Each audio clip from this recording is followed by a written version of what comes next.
Hey everybody on YouTube, good morning. This is Rick Thomas, Obsolete Video Services. It's about 10 o'clock in the morning. I just checked my mail, and today we got my round belt crimper. This is used to join round belt when you cut it, and you got to fuse them together or fuse the actual belt together to make the size you need. This is a relatively new process to me, folks. I never even heard you could actually do this, but anyways, I was online and the kit that they wanted for this, like almost 200 bucks, and I don't have that kind of money right now. And the holidays are here, and like I said, I do all these projects. Sometimes I have to actually come up with ideas just to get around spending big dollars on these things. But anyways, the video online shows they were using sort of a solder gun like this with the long little tip. See, I fabricated one of the tips and flattened it down, but they had a flat tip on an iron, a soldering iron like this, and basically you would put it between this, and you would heat both ends. You'd crimp it a little bit and get both ends really, really hot, and then you would close this at that time, and you'd lock it so the fuse of the melted rubber would seal together, so you'd be able to make one tight seal on the rounded belt after you join it. So what I did is I bought a $8 450 watt soldering iron, which is very similar to the one they had in their kit.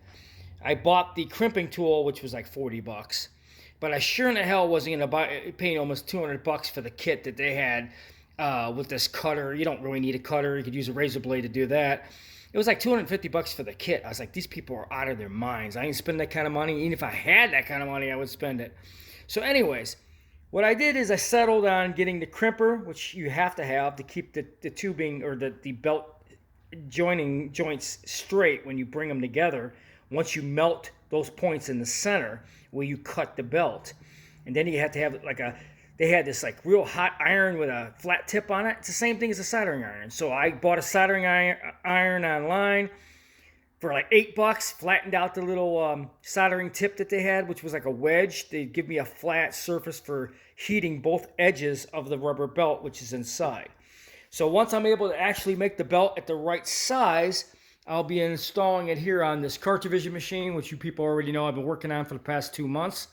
It needs a special belt. They are not available. So it seems like everything I find for this machine is step by step.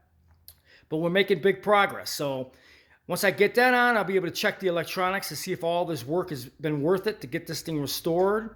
You already know we already put the rubber belt on. I'm just showing you as an example. It's not permanent yet, but I want to show you how perfect that fits. See that rubber belt in there where they had a plastic one? We now have a rubber belt in place for the capstan drive. So once I put the belt on for the actual rewind fast forward motion on this unit, we'll be complete, and we should be able to do an electrical test on it probably within the week. But when you make a custom belt, folks, this is what you have to do. You have to have a rubber joiner which joins the rubber ends together, which you have to have this little crimping tool, which I did buy, which was like 40 bucks, but was not going to spend no 250 freaking dollars on a kit when I can actually use a standard 450 watt iron with a flat tip to heat the ends to join the rubber round belt. So hope you guys enjoyed this video.